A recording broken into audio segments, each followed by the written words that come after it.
오늘은 좀 빨리 시작했는데 20분에 마치겠습니다. 20분에 마치고 가실 분들은 제가 운행해서 모셔다 드리고 30분부터 그 최경천 목사님이 이번 주말은 그 평신도 신학 주간이에요. 그래서 오늘 저녁에 집에 가서 들으실 분들은 링크 해드릴 테니까 들으실 분들은 들으시고 또 쉬실 분들은 쉬시고, 내일 오전 예배도 최경천 목사님 설교로 같이 예배를 보겠습니다. 제가 예전에 한번 그 교과 강의를 하시는 거 보니까 아주 핸섬 하시고 잘생기셨더라고요. 일단 잘생겼어요. 예, 그리고 말씀도 아주 좋고, 그래서 하시고 내일 오후 3시부터 중앙교회에서 저녁 한 늦으면 8시 빠르면 7시 반까지 밥 나눠드리고 그렇게 집회가 있습니다. 그래서 일정이 되시는 분들은 같이 참여하셔서 평신도 신학을 같이 하도록 하겠습니다. 제가 좀 이렇게 입고 왔더니 좀 여기 열이 받네요. 열이 받아. 이게 더워요. 이게 오늘 아무도 안 벗으려고요. 이게 왜냐면은 작년에 그 목사님들이 모였을 때 다른 분들이 이걸 다 입고 왔더라고요. 근데 마음에 저걸 한번 입어봤으면 좋겠다. 근데 협회에서는 기억이 됐는데 집에 오면 까먹다가 하다가 말을 못했거든요. 근데 우리 집사람이 이걸 사갖고 와가지고 입어보니까 굉장히 편리하고 좋더라고요. 그래서 요즘 추우니까 입어볼까 하고 나왔는데 오늘 덥네 더워. 이제 오늘 교과를 공부하시면서 이번 한 기 동안은 교과를 어떤 신앙의 본질적인 차원에서 같이 한번 많이 생각해 보시고 또 명상하시고 이렇게 해보세요. 왜냐하면 우리가 자칫 신앙을 하다 보면은 이 종교라고 하는 것이 유교나 그다음에 불교나 이게 다른 여타 종교는 도덕적인 성향이 강합니다. 도덕적인 성향이 강하고 기독교 중에서도 재림교회는 어떤 도덕적인 성향이 강한 것 같아요? 아니면 어떤 존재적인 성향이 강한 것 같아요? 재림교회는. 존재라고 하는 것은 뭐냐면은 어떤 생명 자체를 말하는 거예요. 내가 예를 들어서 탕자가 이게 집 밖에 나가가지고 아버지가 준 유산 다 까먹어버리고 허랑방탕하면서 많은 죄를 이렇게 진 가운데 아버지가 생각이 나가지고 집에 왔잖아요. 그럴 때 맏아들이 뭐라고 하냐면은, 아니 아버지 재산 다 가지고 다 까먹어버리고 저렇게 그냥 말하자면은 그 불의한 사람을 받아줘가지고 송아지 잡아서 먹이고 옷 갈아입혀주고 그게 맞습니까? 나처럼 도덕적으로 사는 사람한테도 밥 한 끼 이렇게 대접 안 해주시더니 그런 동생에게 저렇게 하는 것은 내 생각에는 맞지 않습니다. 이렇게 하잖아요. 그럴 때 이제 아버지가 뭐라고 하냐면, 네 동생은 잃어버렸다가 다시 찾은 바 된 게 아니냐. 쉽게 말하면 도덕적인 것보다 잃어버렸다, 이게 죽었다가 다시 살아났다, 이제 이 존재적인 면을 말하는 거예요. 그것이. 그렇죠? 우리 교회는 존재를 더 강조하는 것 같아요? 도덕을 더 강조하는 것 같아요? 그게 확실하게 맞아요? 그래요?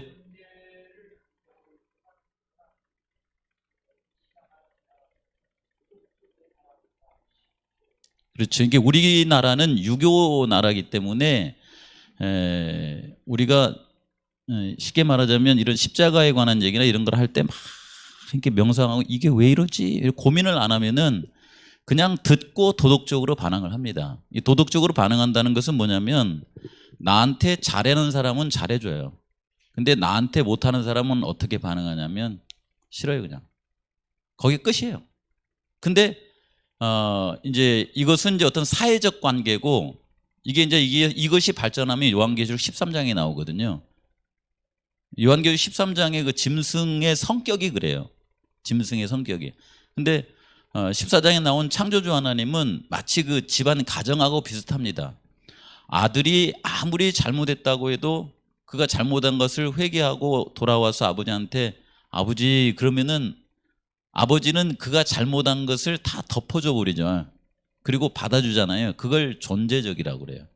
그래서 우리는 신앙하면서 사람을 이런 그 하나님께서 우리를 대하시는 것처럼 그렇게 대하도록 어떤 성령의 도우심을 받으면서 끊임없이 이렇게 주님의 것을 우리의 마음속에 받아들여야 돼요. 그렇지 않으면은 사람을 대할 때 우리가 이제 도덕적으로 대하게 됩니다. 저도 도덕적으로 대하는 것이 편해요.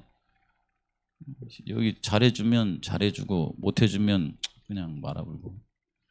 근데 이게 존재적으로 대하려면 뭐가 있어야 돼? 근본적으로 사랑이 있어야 돼.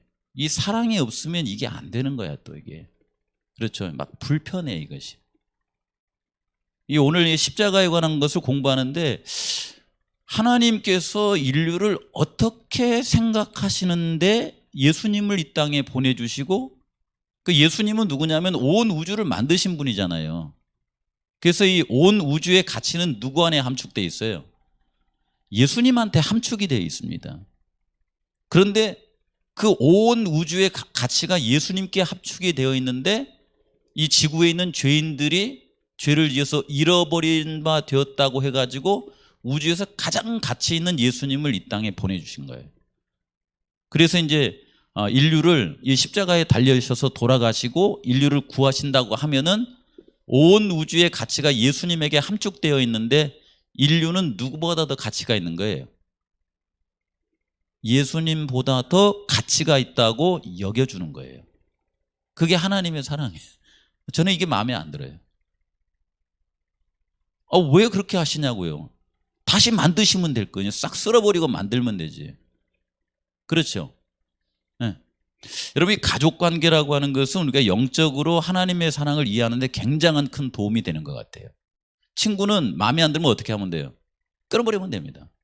그냥 너 없다고 보면 내가 뭐 친구 없냐. 그렇죠. 근데 가족은 끊어져요, 안 끊어져요? 가족은 끊는다, 안 끊어져요. 성도 관계는 어때요? 성도 관계. 이게 왔다 갔다 이게 이제. 그렇죠. 우리가 늘 이렇게 성령을 달라고 기도하는 것은 뭐냐면은 성령께서 생각하시는 그 생각을 저도 하게 해주세요. 그 말이거든요. 그렇죠. 예. 하나님은 못 끊으신데 나는 잘 끊는다라고 하는 것은 하나님과 나와의 간격이 있다는 거예요. 그래서 우리 성도님들이 아침에 아까 제가 이제 대정토 이렇게 보면서 오는데 예수님 재림 전에 사도행전 그 3장에 나와 있는 육회하게 되는 날이 이르를 거라고 그러더라고요. 육회하게 되는 날. 육회하게 되는 날이 어떤 걸까요? 육회하게 되는 날. 이게 그래요. 성령 안에서. 그렇죠. 그러니까 이 내 마음속에 죄가, 저 상대방에 대해서 이 죄가 자꾸 나를 이렇게 걸고 넘어져요. 이렇게 못 가게. 근데 느끼는 느낌이 뭐예요? 내가 저 사람한테 가는 걸 이 죄가 자꾸 막았는데 그 막았을 때에 내 마음속에 느끼는 느낌이 뭐예요? 그게 불쾌해요. 불쾌해. 왜냐하면 성령께서는 성령의 소욕을 주시잖아요. 그를 사랑하고 용서하도록 그 마음을 주시잖아요. 그 마음을 주시는데 죄가 그걸 가로막으니까 마치 음식 넘어가는데 취한 것처럼 나에게 불쾌감을 주는 거예요. 근데 내가 성령의 소욕을 가지면서 상대방을 사랑하는 그런 삶을 살도록 하는 그 삶 있잖아요. 그렇게 살아가면 우리의 마음이 불쾌할까요? 유쾌할까요? 유쾌하다는 거예요. 유쾌. 성령의 열매가 우리의 마음속에 열렸을 때에 유쾌하다는 거예요. 거기 뭐라고 설명해 놨냐면은 예수님 재림하기 전에 예수님의 품성이 재현된대요. 그게 누구를 통해서 재현이 되냐면 늦은 비 성령을 통해서 재현이 된다는 거예요. 그 늦은 비 성령이 임할 때의 느낌을 뭐라고 표현했냐면 유쾌하게 되는 날이다, 이렇게 나왔더라고요. 유쾌하게 되는 날. 좀 이해되세요? 예. 이걸 교리로 정리할 것이 아니라 우리의 삶 가운데 그것이 이루어졌으면 좋겠다는 생각이 들더라고요. 근데 우리가 예수님 재림 전에 예수님이 지성소에서 사역을 끝나기 전에는 이것을 가지고 계속 씨름합니다. 씨름하는데 이런 유쾌한 삶을 우리에게 선물로 주시고 이걸 이루시겠다고 약속하신 것이 어디에 나와 있냐면 구속의 경륜에 나와 있다는 거예요. 그분의 계획 속에 내가 그런 삶을 살 수 있도록 해줄게. 그렇죠? 사실 이 말씀은 우리 성도님들이 다 알고 계시는 말씀이에요. 그런데 우리 성도님들께서 예수님이 다 이루었다라고 하신 것은 그분께서 우리를 이루시고자 하는 구속의 경륜을 예수님이 십자가 위에서 이루시는 그 단계에서 그분께서 하실 일은 다 하셨어요. 근데 이제 그게 누구 안에 이루어져야 되냐면 성도들 안에 이루어져야 되잖아요. 그렇죠? 성도들의 삶은 이제 사단은 늘 그런 속삭임을 우리에게 이제 얘기한다고 그래요. 스스로 살아가도록. 근데 신앙은 뭐냐면은 예를 들어 불교 같은 경우는 이제 스스로 깨달으라 그러잖아요. 그러니까 스스로의 삶을 강조해 줍니다, 이것이요. 근데 기독교의 삶은 어때요? 처음부터 마지막까지 어떤 삶이냐면은 꼭 버섯 같은 삶이에요. 버섯. 이 버섯은 자기가 이렇게 그 뿌리를 내릴 수 있는 그걸 뭐라고 합니까? 이게 숙주 뭐라고 합니까? 숙주라고 합니까? 기생충은 우리 몸이 아니면 존재할 수 없죠. 그런 것처럼 버섯도 예를 들어서 이 버섯 포자가 뿌리를 내려서 살 수 있는 그 나무나 뭐 집이나 이런 거 없으면 사람이 못 살아요. 못 삽니다. 이게 버섯이라고 하니까 표현이 묘하죠. 그거 다른 말로 하면은 가지가 나무에 붙어 있지 않냐면 그 말이거든요. 그 요한복음 15장에 포도나무에 가지가 붙어 있지 아니하면 그런 말이잖아요. 그래서 이 기독교 신앙은 스스로가 아니라 예수님을 믿음으로 말미암아. 그러니까 예수님께 뿌리를 계속 둬야 돼요. 성령님이 계속 도와줘야 하나님께서 계획하신 구속의 뜻이 성도들을 통해서 이루어지게 돼 있습니다. 이것이요. 이럴 때 사단은 뭘 자꾸 강조할 수 있냐면은 말하자면 그분과의 관계를 이렇게 나누는 거예요. 이렇게 믿음으로가 아니라 뭘 하냐면은 행함으로 이렇게 나가는 거예요. 내 스스로 뭔가 도덕적인 사람이 되어서 그 도덕적인 공로로 가지고 하나님 앞에 나아가서 내가 구원을 주장하고 그 다음에 내가 의로운 채 하고. 그렇죠. 예수님 십자가에 달리시기 전에 보시면은 바리새인들이 그런 삶을 살았었죠. 바리새인들의 도덕적 수준이 우리보다 낮을까요? 높을까요? 굉장히 높대요. 굉장히 높은데 높은 도덕적 수준을 가지고서는 어떻게 했냐면 예수님을 십자가에 못 박았어요. 높은 도덕적 수준을 가지고서. 그 높은 도덕적 수준을 가지고 있는 사람이 니고데모였거든요. 그렇죠. 니고데모는 깊이 고민하다가 예수님께서 엘리 엘리 라마 사박다니 하면서 하나님 어찌하여 나를 버리셨습니까? 어찌하여야 된에 대한 답을 아마 니고데모가 예수님 십자가에 달려 돌아가실 때에 어찌하여 나를 버리셨나이까 라고 했을 때 어찌하여야 된 그 답을 니고데모가 어렴풋하게 생각했을까요? 왜 저분이 죽으셔야 됐을까 생각했을까요? 그렇죠. 그 다음에 여기 보시면 요한복음 19장에 다 이루었다. 이 다 이루었다라고 하는 것은 뭔가 앞에 계획된 것이 있죠. 창세 전에 계획했고 그 다음에 창세기 3장 15절에 이제 발표한 구속의 경륜, 다니엘서 9장에 말씀하신 그때에 예수님께서 다 이루었다 했을 때에 니고데모는 정신이 바짝 났을 것입니다.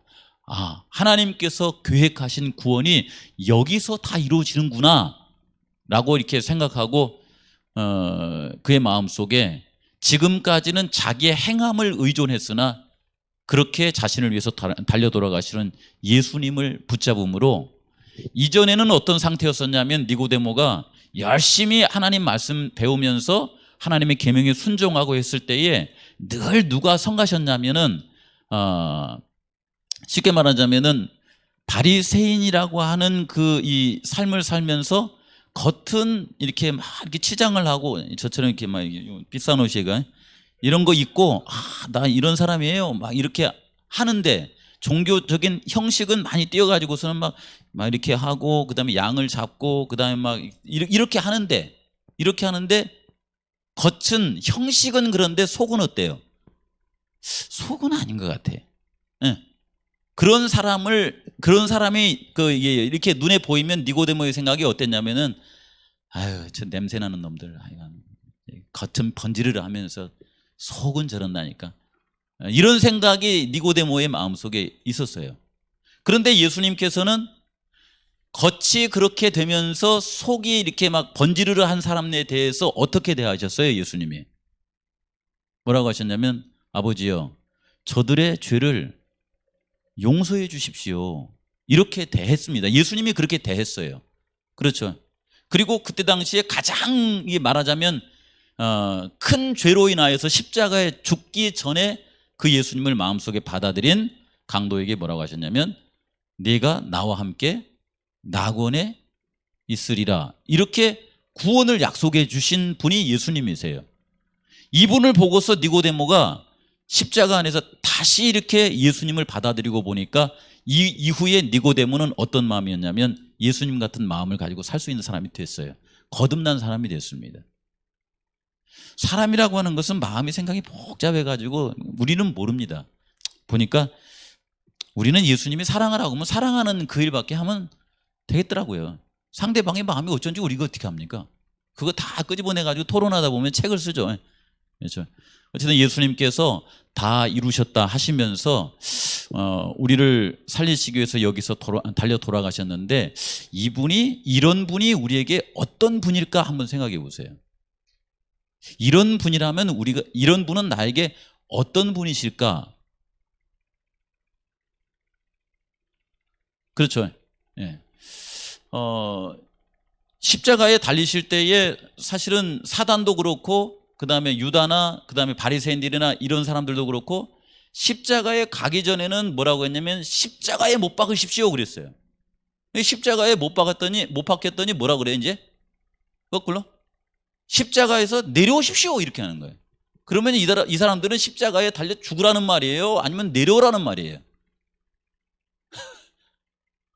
이 뒤에서 사단이 이 사람들을 이렇게 선동해가지고 예수님을 십자가에 한번 가보라고 이렇게 하고, 그 다음에는 십자가에 달리셨을 때는 뭐라고 하냐면 왜 그 사람들을 위해서 그렇게 죽냐? 십자가에서 한번 내려와 보라고 하고, 사단은 목적이 뭐였냐면은 달리거나 내려오거나 간에 말하자면 이 대쟁투가 시작했을 때에 하나님이 사랑이라고 하는 것을 이렇게 증명하지 못하도록 만들려고 한 거라고 그래 이게요. 근데 예수님은 그런 사단의 이게 말에 아랑곳하지 않고 십자가의 길로 가셨고 십자가에 달리셔서 거기서 어떻게 해버렸어요? 달려서 돌아가셔 버린 거예요. 그렇죠. 그렇게 함으로 말미암아 그 교과책에 있는 말씀에 보시면은 예수님이 십자가에 죽으심으로 구속을 이루셨고 사단은 뭐 했다고 나와요?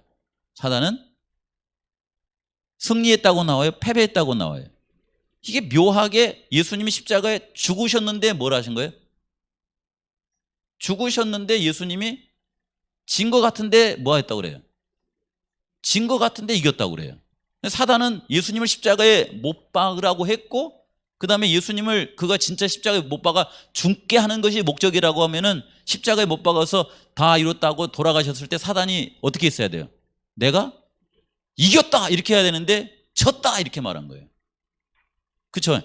이게 십자가에서 이루고자 하는 하나님의 뜻이 있는 거예요. 우리 성도들도 우리 신앙생활도 마찬가지입니다. 신앙생활하면서도 내가 살아가면서 상대방을 이기고 싶은 마음도 있고 지고 싶은 마음도 있잖아요.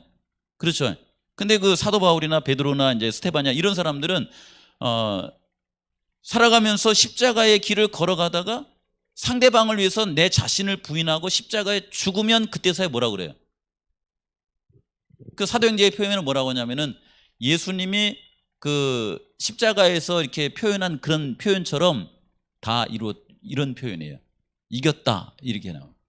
상대방 때문에 내가 죽었는데 이겼다 이렇게 하는 거예요. 이렇게. 근데 어떤 경우가 있냐면 막 싸우다가 내가 막 주장한 상대방이 죽고 내가 살았어요. 그러면 그때 내 마음이 어때요? 내가 승리한 것 같아요? 진 것 같아요? 졌다 이렇게 하는 거예요. 이 그리스도 안에서는 보면은 하나님의 사랑이 우리에게 없으면 그 이야기를 이해하기가 상당히 힘이 드는 것 같아요. 그렇죠. 그래서 이 예수님이 십자가에 달려 돌아가심으로 말미암아 우주와 역사적으로 하나님은 사랑이라고 하는 것을 증명하고 이 십자가의 사랑을 통하여서 우리의 구원이 이 십자가 안에서만큼은 확실해졌다고 그래요. 십자가 안에서만큼은. 이렇게 달려 돌아가신 예수님의 삶 가운데 보면 우리를 위해서 달려 돌아가시는 예수님의 십자가의 그 삶 가운데 뭐가 이렇게 드러나 있냐면은 하나님이 우리를 이처럼 사랑하사 우리에게 예수님의 십자가의 죽으심으로 말미암아 무엇을 주시고자 하신 거예요? 영원한 생명을 주시고자 하신다, 이렇게 나와 있죠. 그래서 이제 시간이 없기 때문에 여기 보시면은 예수님이, 하나님이 만약에 이 지구 땅에서 역사적으로 딱 한 사람만 구원을 받을 수 있어도 예수님의 십자가는 그분의 계획대로 진행했을 거라고 그러잖아요. 그렇죠. 그러니까 그분은 한 영혼의 가치를 하나님의 독생자이신 예수님의 가치와 똑같이 본다는 거예요. 그래서 그분을 희생함으로 말미암아 여기에 계신 나 한 사람만 구원하더라도 그분은 그것을 그 희생을 치렀을 것이다 라고 이렇게 말합니다. 그러면은 그분에게 우리는 예를 들자면은 삼성 회사에 여러 대가 있는 자동차 중에 하나로 보는 거예요? 아니면 나는 우주 안에서 나라고 하는 존재는 그분에게 있어서 그냥 여러 개 중에 어떤 그 하나예요? 아니면 그분에게 있어서는 그냥 마치 이게 손가락 하나처럼 절대적인 하나예요? 절대적인 하나라는 것입니다. 그것이요. 존재 가치로 본다는 것이죠. 그렇죠. 그래서 이 과정을 통해서 예수님께서 우리에게 자꾸 얘기하시는 것은 뭐냐면 아버지께서 나를 보내셨는데 너희들도 그분을 누구라고 부르라고 그래요? 누구로 부르라고 그래요? 아버지라고 부르라고 이렇게 말합니다. 아버지라고 부르라고. 그 아버지께서 나를 보내셔서 너희를 위해서 십자가를 지게 하셨다. 너희를 구원하기 위해서. 그를 너의 아버지라고 불러라.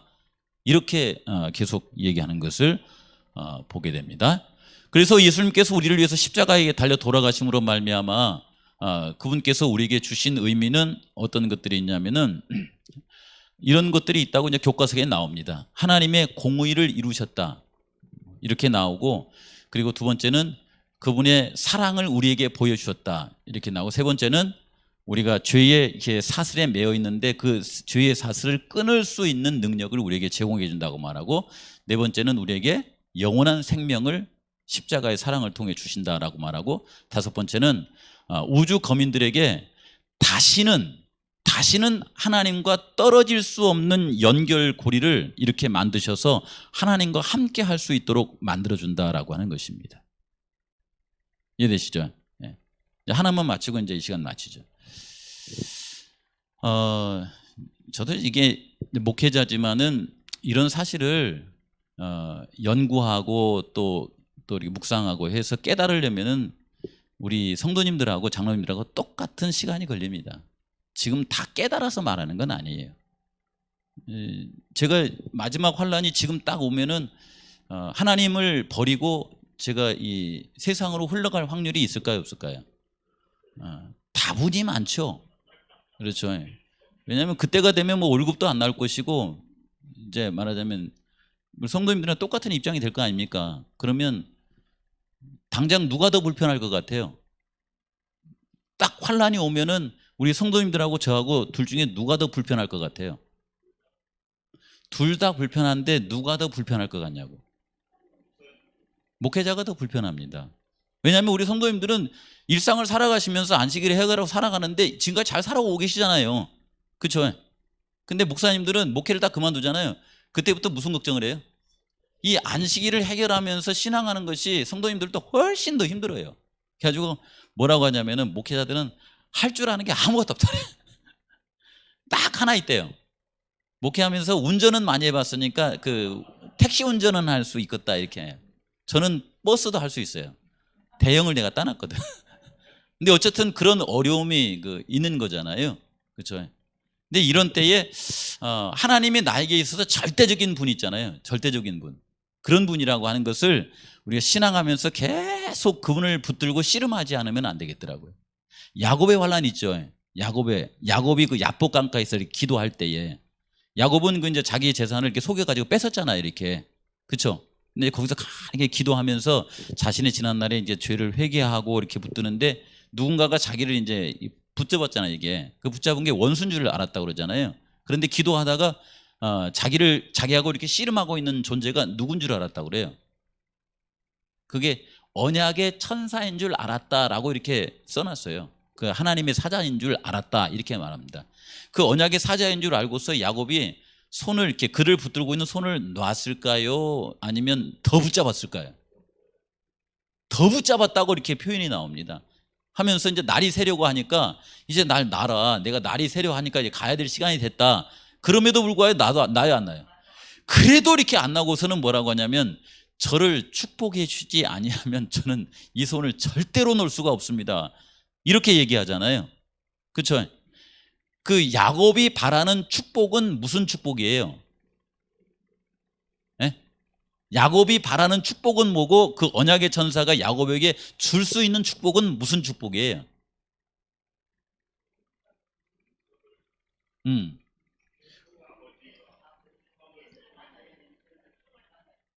예, 오늘 이번 교과를 통해서 보시면 뭐냐면 언약의 천사한테 주장을 하는 거예요. 창세전에 제 죄 문제 해결해 주겠다고 계획하시지 않았습니까? 그리고 저한테 지금 오시지 않았습니까? 지금 저한테 온 것은 그거 주려고 온 것 아닙니까? 그러니 당신께서 주시려고 하는 것을 주고 떠나십시오. 이렇게 얘기한 거라고 볼 수 있습니다. 그게 뭐냐면은 지난날의 과오에 대한 용서예요. 그 용서의 확신만 가지면 에서는 두려워하지 않을 수 있었대요. 그렇게 그 대정태본에 표현해 나왔더라고요. 그렇죠? 그러면 이 과정을 통해서 우리 성도님들께서 예수님이 십자가에 달려 돌아가심으로 말미암아 우리의 부활의 길은 열렸습니다. 열렸는데 예수님이 십자가에 달려 돌아가심으로 말미암아 우리 성도님들께서 하나님을 어떤 분으로 이렇게 부르시고 싶으세요? 요거 하고 맞죠? 어떤 분으로 부르고 싶으세요? 그게 오늘 교과에 나왔더라고요. 이게 여기 보시니까 여기 있잖아요. 십자가의 오묘를 통하여서 그분의 품성을 보고 우리가 하나님을 뭐라고 불러요? 아버지 이렇게 부를 수 있게 됐대요. 아버지 이렇게. 응. 아버지는 언제 불러요? 내가 대학 졸업장 갖고 갈 때 부릅니까? 그 다음에 내가 사업 성공해가지고서는 아버지 나 집 샀어요 이렇게 가서 부릅니까? 그래요? 회사에 다니다가 막 이렇게 보너스 나와가지고 아버지 해외여행 시켜줄 수 있을 때 전화해가지고 아버지 해외여행 갈 수 있게 됐습니다 이럴 때 부릅니까? 물론 그럴 때도 부를 수 있겠죠. 근데 이 아들이 대학도 졸업했고 좋은 회사도 취직했는데 까딱 잘못해서 쫄딱 망해버렸어요. 쫄딱 망해가지고서는 뭐 이제 뭐 집도 저도 아무것도 없어요. 그럴 때 누구를 찾아가요? 그때 누구를 찾아가요? 그때 아버지를 찾아가서 대문 앞에서 뭐라고 하자면 아버지 이렇게 하고 부르면서 들어가는 그 느낌이죠. 내가 아무도 의지할 수 없을 때 아버지 하고 들어갈 수 있는 그 느낌. 십자가는 우리가 모든 것을 잃어버렸을 때 나에게 소망을 줄 수 있는 하나님께 나아갈 수 있는 길이랍니다. 내가 얻었을 때도 물론이지만은 내가 모든 것을 잃어버렸을 때 아버지라고 부를 수 있도록 나아가게 만드는 것이 그리스도의 십자가다. 여기 보자. 우리 아버지라는 사랑스러운 그 칭호의 진정한 의미를 깨달을 수 있도록 하는 게 십자가라고 이렇게 말하더라고요. 그래서 기분이 좋더라고요. 우리 성도님들도 그렇게 살아가시기 바랍니다. 하늘에 계신 아버지 하나님, 그리스도의 십자가로 말미암아 우리 아버지와 좋은 관계가 회복될 수 있도록 해주셔서 감사를 드립니다. 아버지, 우리가 좀 낮게 보이고 다른 사람보다 더 열심히 한 것처럼 보이고 또 주님 다른 사람보다 더 많은 성과를 거둔 것처럼 여겨질 때도 아버지가 자랑스럽지만은 하나님 탕자처럼 그리고 야곱처럼 연약함에 죄로 말미암아 깊은 시름과 고민 가운데서도 하나님 앞에 나아가서 야곱이 언약의 천사를 붙들고 놓지 않는 그런 심정으로 우리 아버지 저의 모든 죄를 용서하여 주십시오 하면서 주님께로부터 예수 그리스도 십자가의 공로 의지하여서 우리 모든 죄를 용서하시고 우리에게 영생을 주시겠다고는 약속을 얻어내기까지 그렇게 기도하며 씨름하며 살아가는 우리 모든 성도님들이 될 수 있도록 하여 주시고 하나님을 통해서 확신을 얻어서 꺼지지 않는 그런 불멸의 소망을 가지고 늘 살아가는 우리 모든 성도님 될 수 있도록 함께하옵시기를 예수 그리스도의 이름으로 간절히 기도하옵나이다.